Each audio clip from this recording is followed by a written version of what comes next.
Fun yet informative podcast. Hello, everyone, and welcome to Mouse House Plus, episode 50. Summon the Suit. I'm Hank, And I'm John.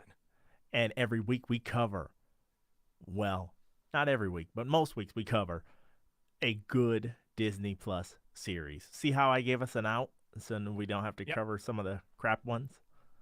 Oh, come on. Okay, sorry. That's for Hank. That's Hank's side of it. I want to cover them. He wants to cover them all.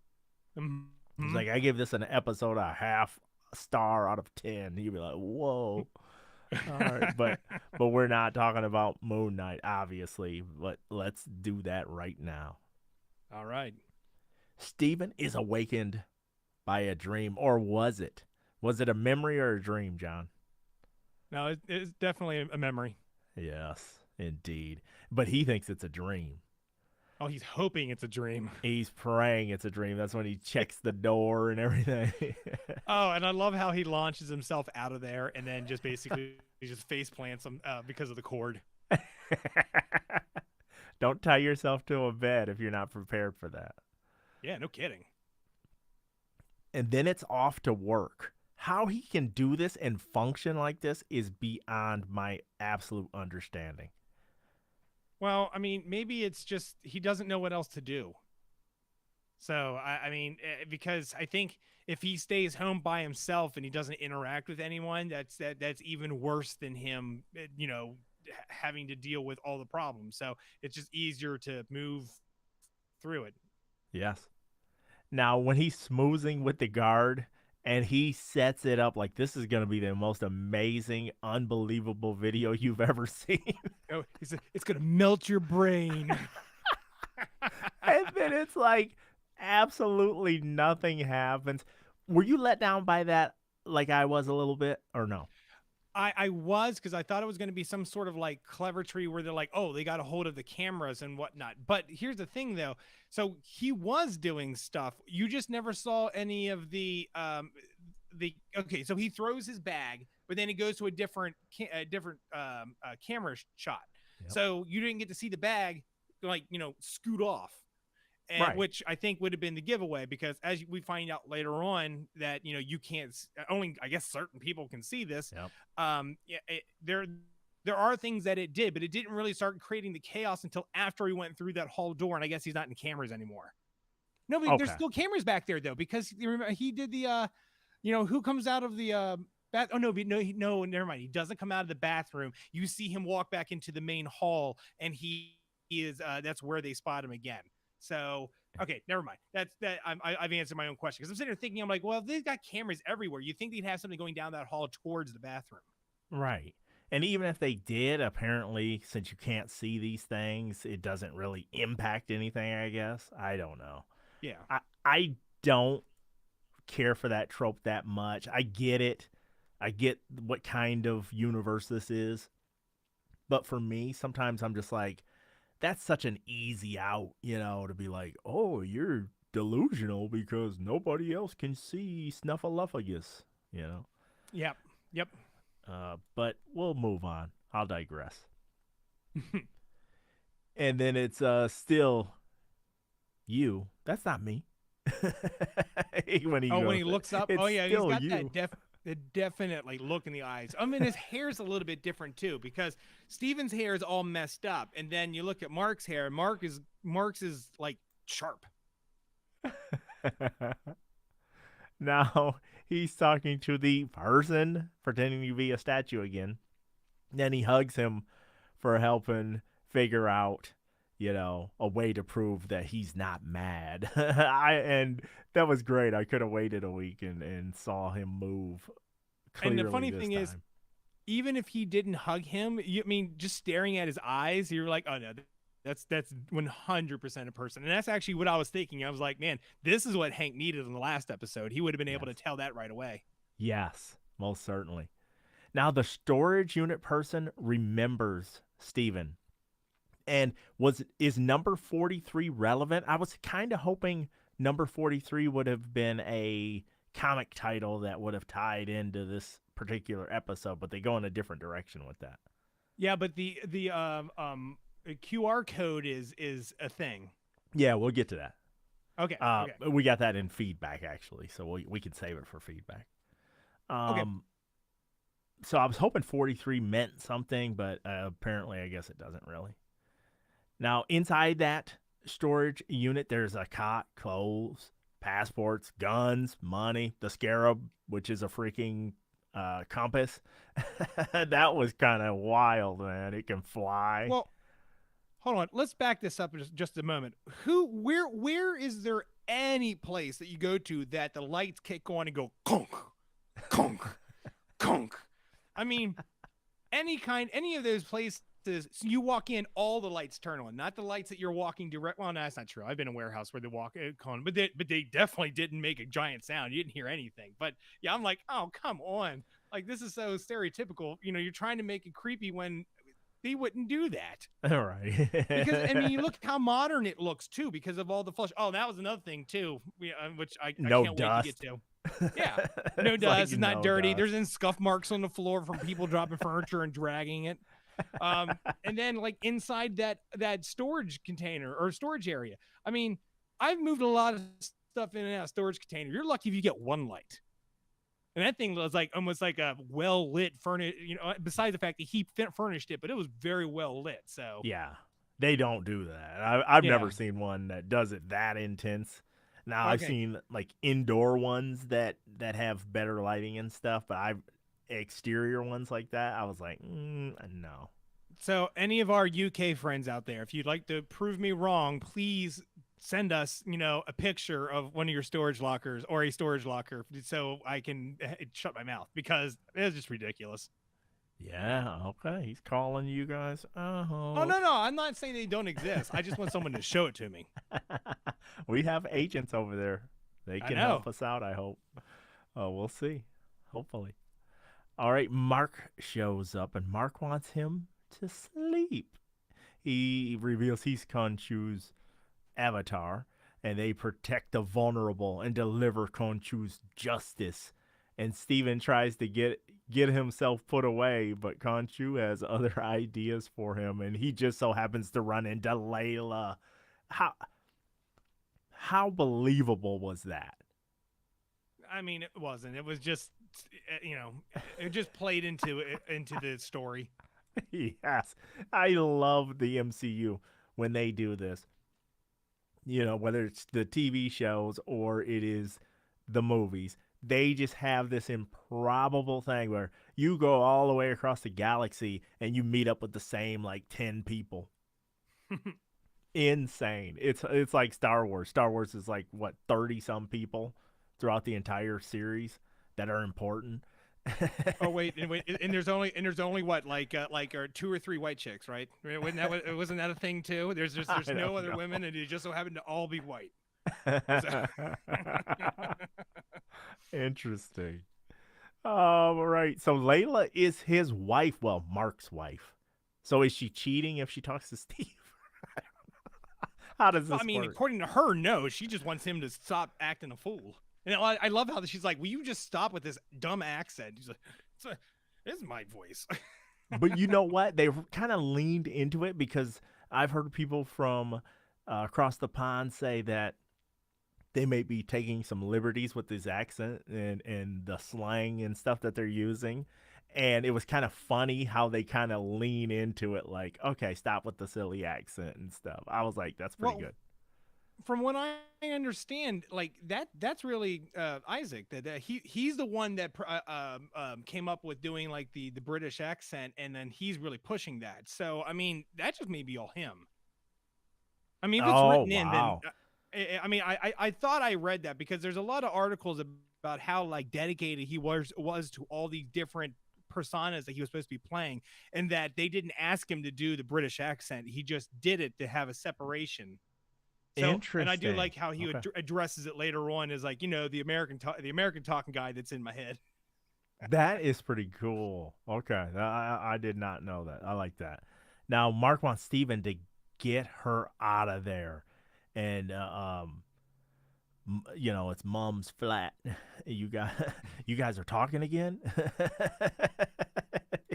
I was like, this is so weird because it's like the same dude, but two obviously totally different lives are being played out somehow. And it makes you wonder, like, so who does all this stuff belong to? Who's the primary person? Clearly, Mark has been around. He got married. He's done all kinds of stuff. Steven doesn't seem like he has that much of an interesting life, but he has like that entire place. I'm not gonna say all the books are his, but a lot of the stuff is. But one thing that it would contradict that is when later in the episode when Steven's not used to not being in control, Mm-hmm.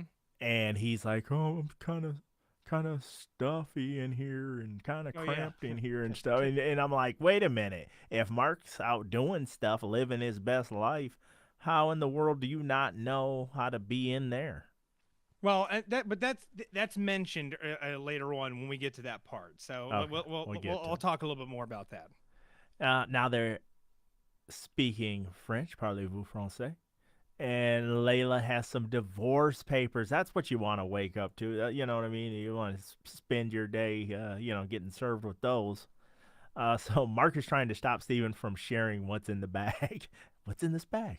Let me see what's in that bag. And she pushes him aside like nothing and finds the scarab.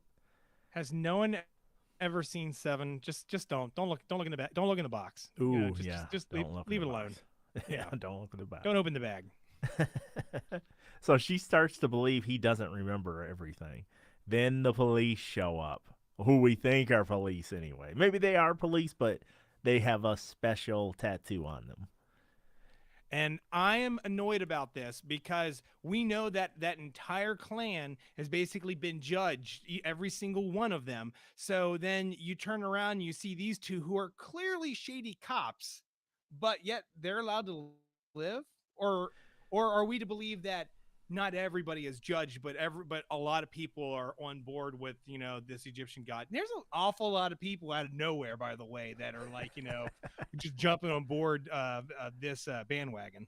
Yes, there's a lot on board. I don't think everybody has been had the scales weighed against them yet.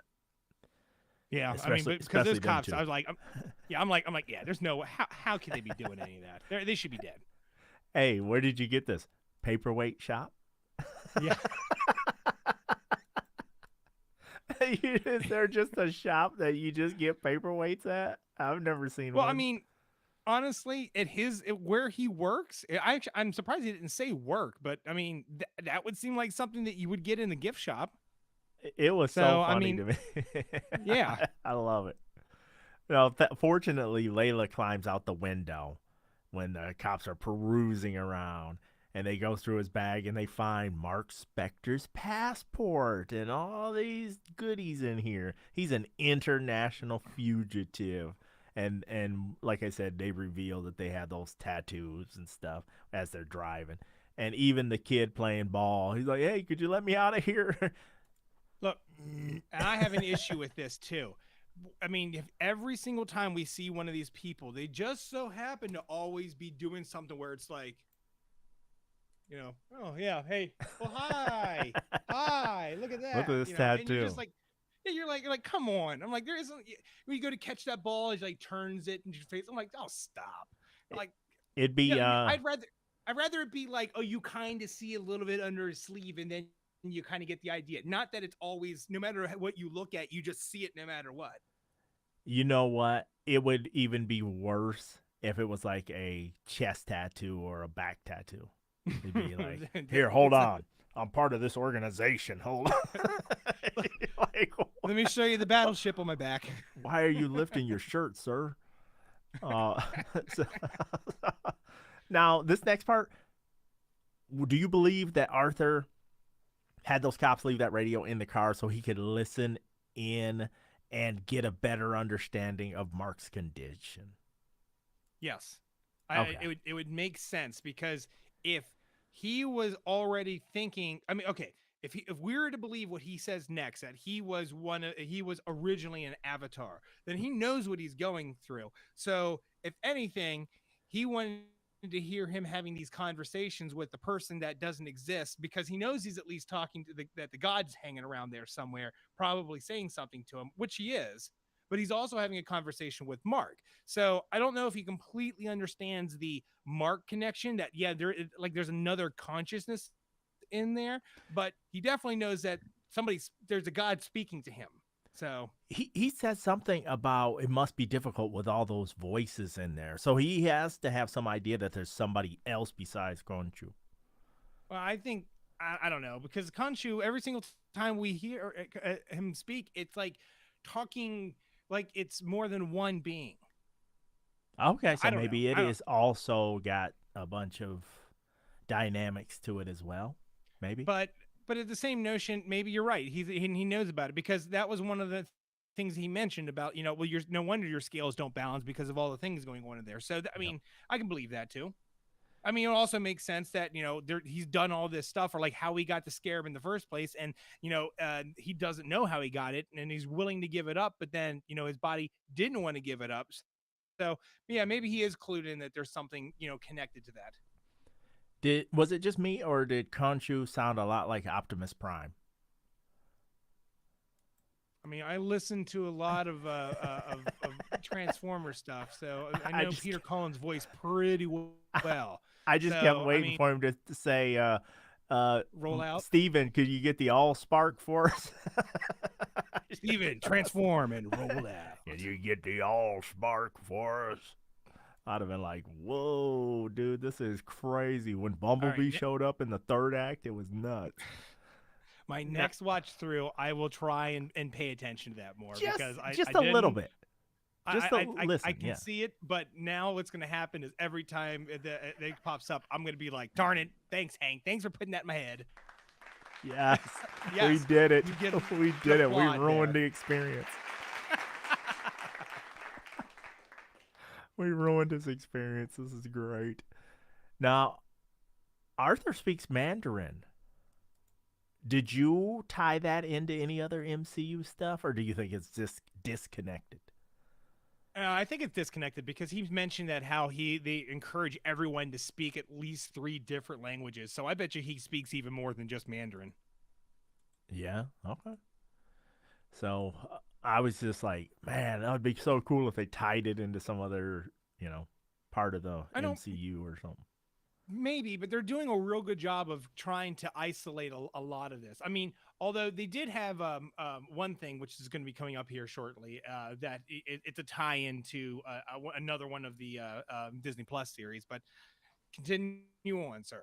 Is Victor of importance because he gets called out by name? Victor's from the Yucatan. Is Victor sitting up there on the on the rail? Is he supposed to mean something? Again, going into a series that we don't know anything about, maybe. I mean, in previous shows, doesn't that mean he dies first? Oh yeah, yes. Yeah, I mean, we know who we have a name. I'd be like, Victor can be an avatar and he'll just get obliterated. Or he shrivels up. Ah! I guess he can't. Thought Victor had more in him. So Arthur knows what Khonshu is saying because he's a former avatar. I was like, whoa, big reveal time. Woo. No, I did like where he's like, can you hear him? And he's like, nah, I've already been all through that. But I like how he was just like, he's probably saying this and this and this. And he's like, but yeah, actually he is. Arthur, on the surface level, can I just say Arthur seems like he'd be a decent, until you get to the whole, he wants to, have vengeance brought down on people well before they've ever done anything. I mean, so far he's a great villain. He's playing that nice cool card where you're questioning every single thing about his motive. Yeah. So he says the vengeance comes too late with Khonshu, whereas with Emmett, it's more proactive. And Arthur wants to resurrect her. So they need that scarab compass to do so. And Arthur is like, I want to talk to Mark. Yeah, he had to have known because remember he asked for Mark before. Yeah. Mark, are you in there? Are you in there? So he says Conchu is a liar, and I was like, ooh, he calling names up in here. But it was, it was a good exchange, especially when you have that third element that can't be heard by one of them, but even though he knows what's being said. Yep. Arthur has the Emmett-powered cane, and he's about to show what it can do. So Layla shows up trying to save the day, and she's like, all right, summon the suit. But Steven is aloof. And I was like, oh my gosh, he doesn't know what that means. So Arthur uses that cane to summon a monster out of the earth. And then Steven is going to die in an evil magician's man cave. Did you like that line? Yeah, that was pretty good. I don't I want to mean, die. I was like, man, that man cave is actually pretty nice, honestly. Yeah, but pretty yeah, legit. and then this entire, I'm actually surprised the door lasted as long as it did, considering the fact that it wrecked that bathroom so quickly. Good point. Good point on that. Yeah, I was like, boom, boom. What am I doing? Yeah. So Layla is unable to see that Jacko, but Steven summons a suit. Can we say a suit, not the suit? Yep. He is Psycho Colonel Sanders. That was a good line. Yeah, the Mr. Knight suit, that was great. You take it off, you put him up. He was such a dork dancing around like that, like he was ready to slay the dragon. But did you get a Watchman vibe from that suit? Yes, very much so. Thank you, because I was like, am I the only one that is feeling like Watchmen here? Yeah, and now we're running into a scene that is a connection to the Falcon and the Winter Soldier, where we get to see that bus that he runs into. It says the GRC on it, which is the Global Reputation Council that we get from there. So there you go. There's your connection over to the Winter Soldier and Falcon series. Okay. We have that. We have something on the GRC in feedback. But I was like, wait a minute, what is that? I was kind of lost for a minute. But good call out. So Steven's getting wrecked, and Layla too. And Mark wants control, but no dice. And then Steven's boxing an invisible demon dog until he's hit by a car. Yep. Ouch. So Mark takes over and leads it away. And then after he kills it, it disappears. But Mark doesn't have the scarab. Did you like how that monster kind of like disappears like that? Or do you think all of this is just too convenient? I mean, regardless, even if it didn't disappear, no one's going to see it. If nobody can see it except for him, I mean, it's just going to be a body up there that only he was going to notice. Could you smell it? If you can't see it, could you still smell it? Okay, I would probably say yes, maybe.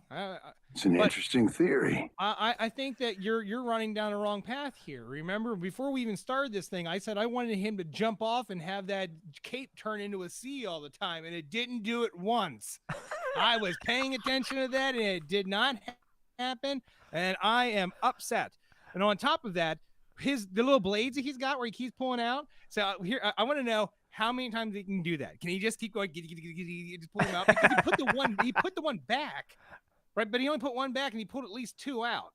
And it seems to me like he just keep on pulling them out like they're batarangs. Except endless supply. Yes, unlimited. Maybe it's some magic where it's just like, I got another one. I got a. You mean the impervious suit with glowing eyes is magic? Whoa, you just. All right, I'm done. That never gets a drop of blood on it and is always perfectly clean and white. Yeah, that same suit. Yeah.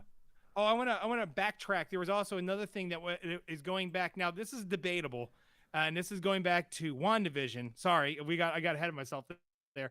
So whenever they summons the Jackal, it's purple magic, which is the same chaos type magic that's being used by Yes. Oh, well, but it's debatable because now they're kind of rewriting that. We knew different types of magic came with different colors, but this is like a god versus normal magic. So is it still technically chaos? I mean, or no, not chaos. Chaos is red, so it's just dark, dark arcane, like because that's what Agatha Harkness. yeah, and that's what Kinda the dark purple. home helps provide. I was thinking that. I was like, oh, it's Agatha all along. Yep. See, hey, I said that. You said Mephisto. Yeah, it is. Everything's Mephisto. he's all But over yeah, the place. it's debatable now because it's one of those that was it on purpose because you're trying to represent, or was this just something that they did and then they're just basically rewriting how the color of magic works? I mean, they Okay. could be good doing either one.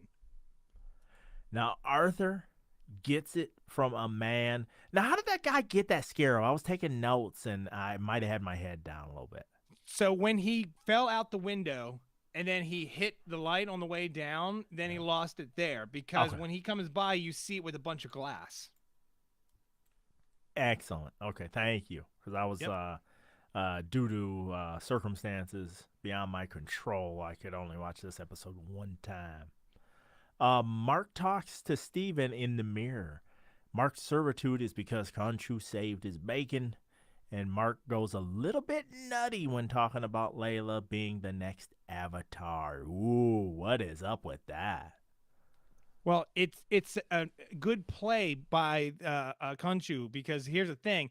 Remember, I said there's always one more mission, one more thing. Well, in this case, it's not necessarily one more mission. It's that's fine. You can quit. You know who I'm going to pick as your next person, as the next person. So Ouch. he's forced to continue being that, or his ex-wife now picks up the mantle. But it would make sense for her to do it because at least she's been bared witness to it, so she's got a lot more understanding than most people. True, that's a good point. But they're gonna have to reveal why she knows so much to begin with and such. They're gonna have to do some flashbacks here. Well, that's on a flashback episode that I'm annoyed that was supposed to be this episode that didn't happen, and I had to eat my words because it's still. I mean, we got 4 episodes left to have a flashback episode, and so far, I mean, we had 5. Now I'm down 1. So if it doesn't happen, I'm in trouble. So, now, because I want to understand why it has to be her, or is that just a leverage play? It's a leverage play. It is definitely a leverage play because he can constantly make Mark do it. I mean, Mark's the better person. He's the one who is the what was he? He was Like a mercenary? Yeah, thank you. Mercenary. Yeah, since he's a mercenary, he's got a lot of skills under his belt. So I mean, it's easier to have him and be able to get stuff done versus going to somebody else that may have some of the training but not as much. It's good leverage. It kind of gives me a Spawn vibe right in this episode. I can see that. Yeah. We'll see how it plays out. But excuse me, we already said that. The episode ends in Egypt. What was that about? All right, so I've read an article that this is being a third personality. So I guess we're gonna find that out in the next episode. But I mean, the scarab was pointing in the direction of Egypt. They knew that's where they were going. So basically, they're going to Egypt to intercept the other group from doing whatever it is that they're doing. I mean that, Okay. and I mean it's Egyptian guys running around in England. I mean, how does that make sense? I mean, it should be. It's definitely supposed to be more in Egypt. So that's how it's setting. Okay, that's fair enough. Well, do you want to rate this episode before we go into feedback? Yes. Did I go first? No, you went first last time, so I want to go first this time. All right, I'm giving it a 6 because honestly, I thought this episode was kind of boring until like it got to the end. I was just like, I'm like, well, first off, I wanted to have my flashback episode. I really think that the next episode should have been the flashback episode up to where they were to help give context to everything that just happened and to help fill in gaps. So that didn't happen. But at the same time, this was more just like, Steven trying to convince people that he was Steven. And I mean, I was like, this is it was more annoying watching it, I did not enjoy it as much as I enjoyed the first episode. I'd rather watch more of them just like waking up, in random places all over the place. That was fun. This was like, just a struggle because what are you gonna do? Are you gonna basically just go become like a meth head or something to keep yourself awake nonstop? You're basically you're talking nonsense. You are going to eventually have to sleep. So it's but I don't know. When we got to the end, even the end really wasn't all that because he turns into Moon Knight and he's just running across the roof, run across the roof, jump in the air, push him down on a spike. Okay. I feel that watching him beat the crap out of the jackal at the end of the first one for what, like 3 seconds or 5 seconds was more entertaining than watching him run around. Now, I will say that Mr. Knight, in the suit, that whole bit was funny. I like that. So, maybe I will up it a little bit. I'll go 7. Okay. Okay. So I'll say 7, but yeah, this was not, out of the 2 so far, definitely not my favorite. Okay. I go the other direction. I like this one just a little bit better than last week because we got some answers. We got some clarity on stuff. We should have gotten episode 1, to be honest with you. But it's still, still some of the answers that I wanted. I wanted to understand the motivation. I wanted to understand what are the stakes. I wanted to understand all that stuff. And we kind of got some of that. So 7.5 for me. All right. Well, we got a few pieces of feedback here. So let's get into them. First one comes from Elizabeth. Hi, Hank and John. What a strange show.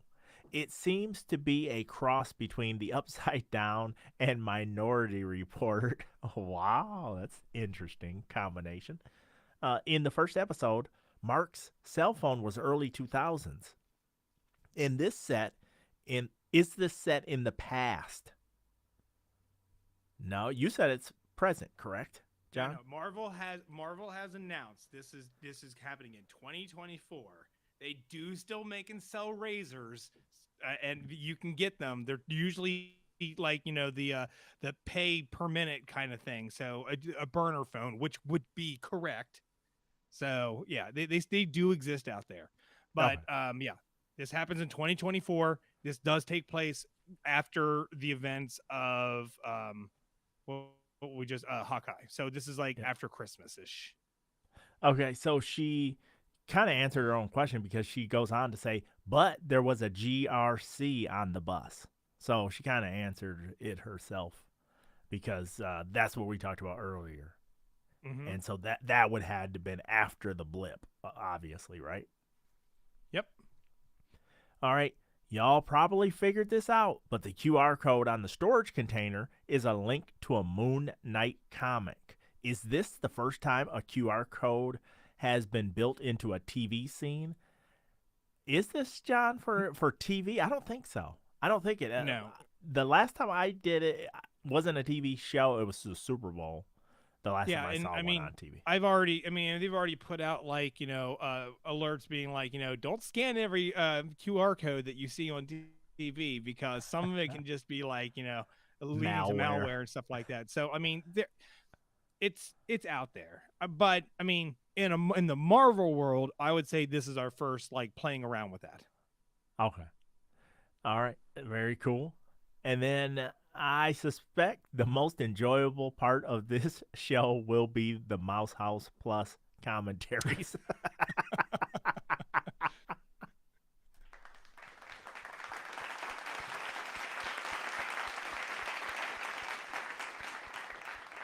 Thanks, Elizabeth. Oh, thank you, Elizabeth. That is epic. Oh, yes, thank you.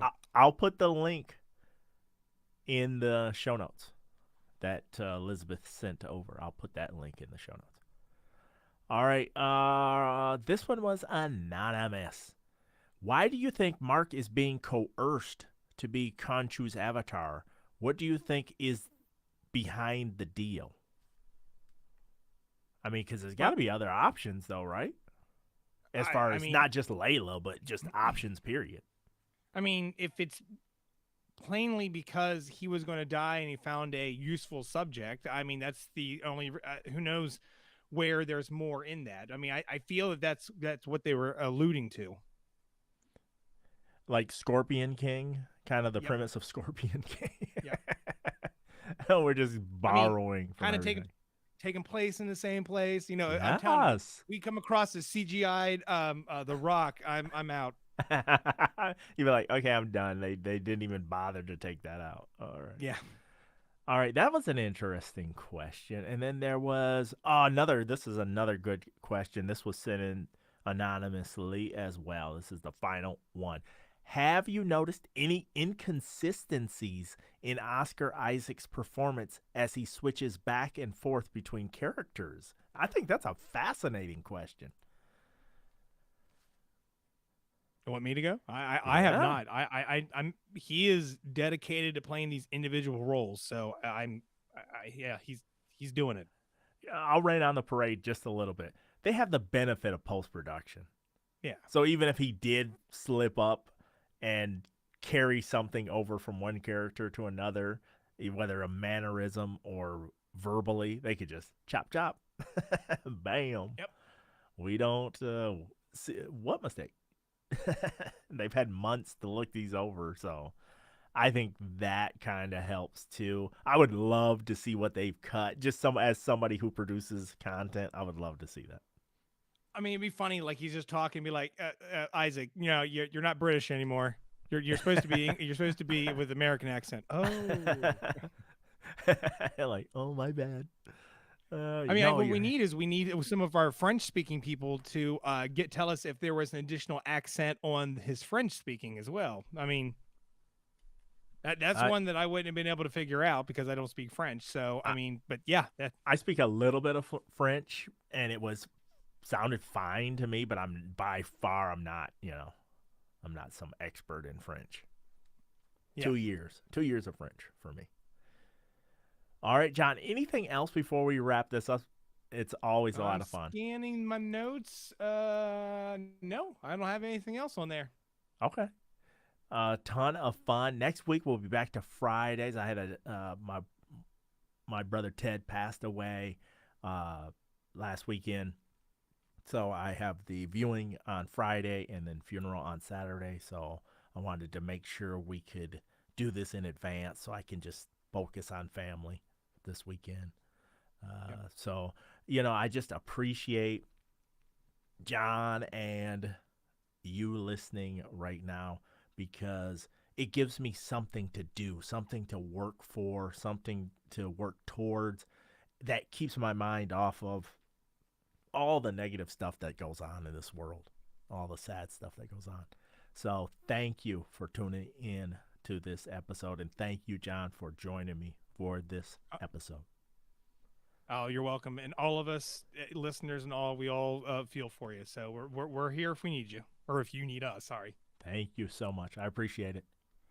Well, for John, I'm Hank. Until next Friday, we're signing off.